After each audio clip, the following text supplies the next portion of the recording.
Buenos días. El día de hoy vamos a estar hablando sobre las consecuencias del maltrato físico y psicológico en la calidad de vida en la mujer en Piura 2026. Para poder comprender la magnitud de la violencia contra la mujer, la comunidad académica internacional coincide que no estamos ante un conductas delictivas aisladas o meramente circunstanciales. Por el contrario, se erige como una manifestación desigualdades entre hombres y mujeres. Estas asimetrías perpetúan la discriminación, la dominación y la subordinación de género femenino, configurando un complejo sistema de opresión que esto vulnera de forma directa los derechos fundamentales de las víctimas y que esto limitan severamente su desarrollo integral y participando en la sociedad mundial. En esta realidad se evidencia una brecha crítica alarmante para poder alcanzar eh, el cumplimiento de la Agenda Global de Desarrollo. Nos referimos al quinto objetivo de desarrollo sostenible promovido por las Naciones Unidas, que en su meta 5.2 dice la supresión y eliminación absoluta de todos los métodos o formas de agresión, maltrato y violencia hacia las mujeres y niñas en todos los ámbitos, ya sean estas público o privado. Y también a nivel macro teórico, los alineamientos internacionales de organismos como la Organización de los Estados Americanos y cuales operan globalmente como factores de retención que cronifican el abuso, esto frena por completo los procesos de resiliencia quienes lo padecen y demuestren la inoperancia de los sistemas globales actuales para garantizar una coexistencia pacífica basada en la desigualdad de género. ¿Qué tal? Muy buenas tardes. Les saludo al estudiante García Ortiz Anjarri y el día de hoy les voy a sustentar la problemática nacional.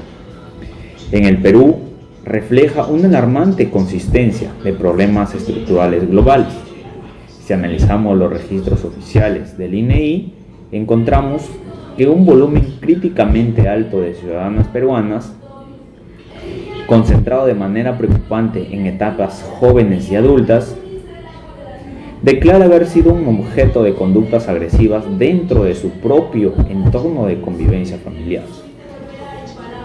Esto nos demuestra una cruda realidad del hogar. Lejos de ser un espacio seguro, se convierte en el escenario formativa. Nos revela que existe una brecha enorme entre lo que dicta la norma jurídica y la realidad operativa del país.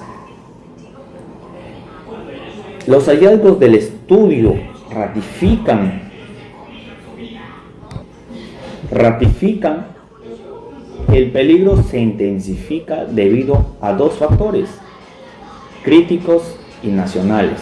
Primero, la fragilidad financiera de las mujeres, que las obliga a retenerse en el hogar al no contar con medios de subsistencia independientes. Número 2.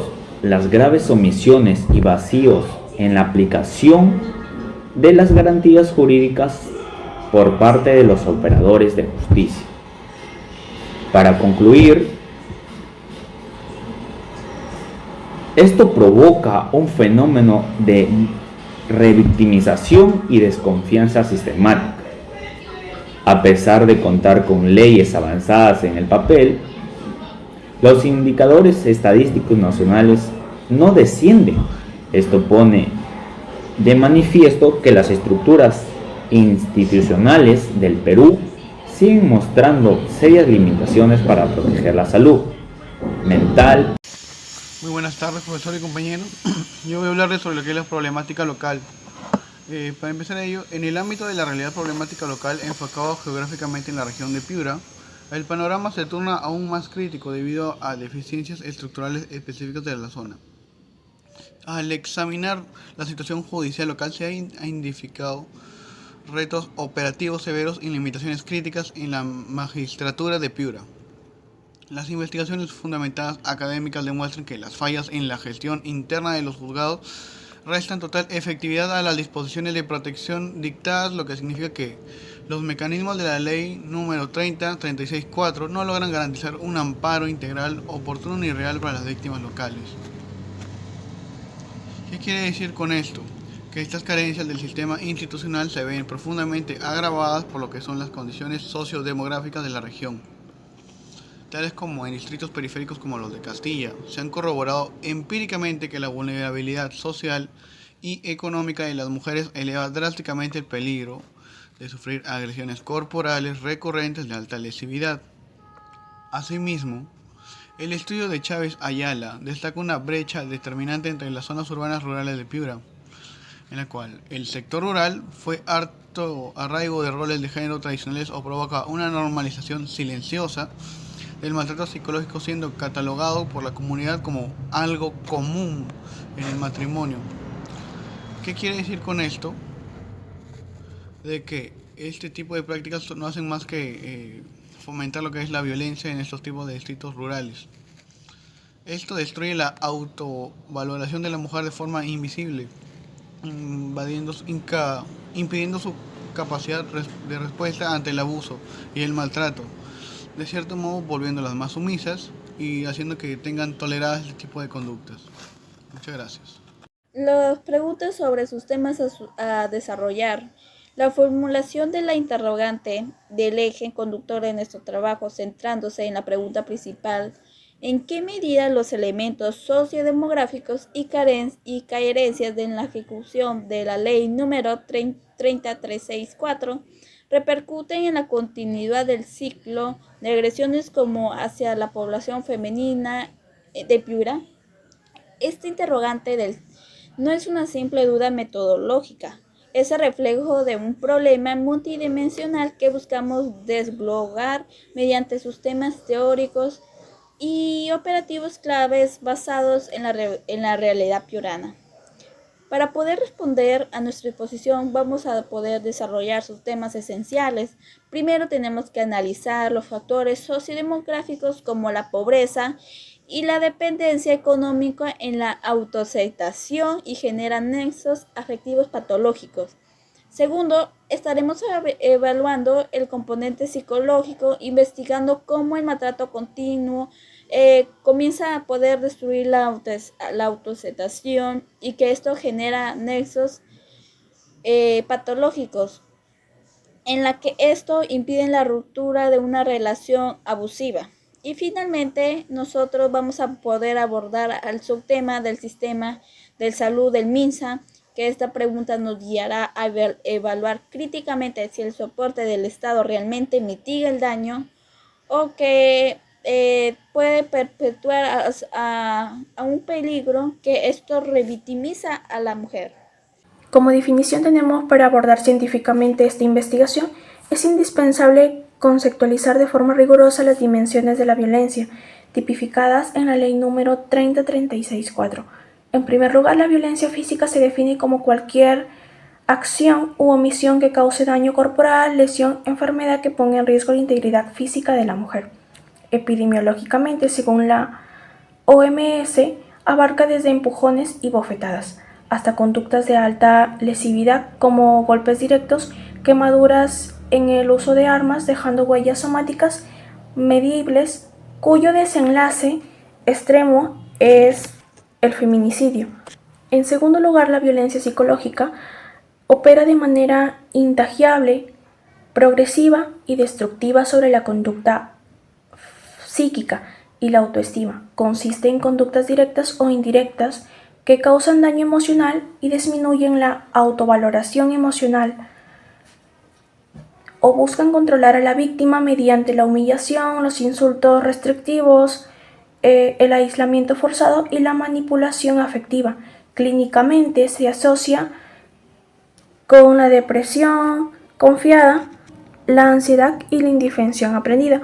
Por último, incluimos la violencia económica y patrimonial, que es el control deliberado de los recursos materiales y financieros como mecanismos para perpetuar la dependencia. Se manifiesta al prohibir el trabajo profesional, retener salarios o controlar los gastos domésticos o cumplir pensiones alimenticias, anulando por completo la autonomía de subsistencia de la mujer. Muchas gracias. Para cerrar con la introducción, vamos a ver las consecuencias. Y aquí el documento es demasiado claro. El daño no solo se queda en el golpe o el insulto, se extiende en el tiempo y destruye a la víctima por completo en 3 niveles. Como primer nivel tenemos a nivel clínico y salud mental. El maltrato continuo genera un daño psicopatológico severo. Hablamos de depresión crónica y ansiedad generalizada. Pero lo más grave es el síndrome de indefensión aprendida. La víctima llega a creer que no existe salida y eso la ata más a su agresor. Es lo que se llama un apego traumático. Como segundo tenemos el impacto social.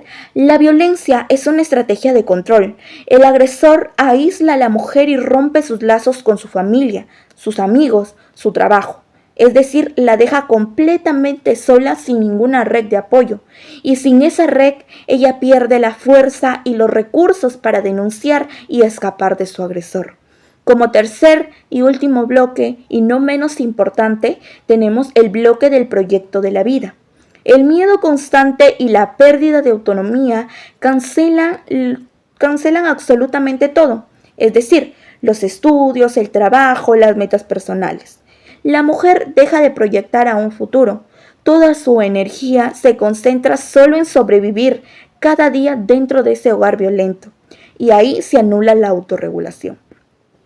En resumen, la violencia no solo hiere el cuerpo, destruye la mente, rompe vínculos sociales y mata el futuro de la víctima. Ya vimos el daño que causa la violencia. Ahora, ¿qué podemos hacer al respecto? El primero es la ley escrita de la ley número 30364.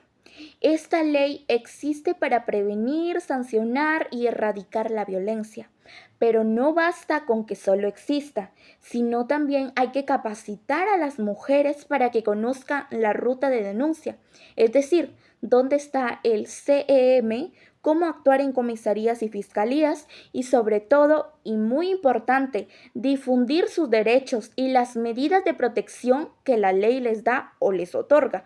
Solo así ellas garantizan seguridad y una justicia real. Como un segundo bloque tenemos el eje de la tecnología.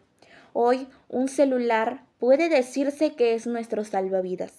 Este se propone usar apps de alertas rápidas y de canales digitales para promocionar la línea 100, el chat 100 o el botón pánico de la Policía Nacional del Perú para unas denuncias inmediatas. Enseñar a usar la app del MIMP para prevenir auxilio desde cualquier lugar.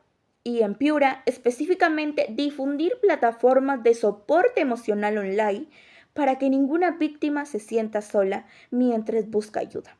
Muchas gracias.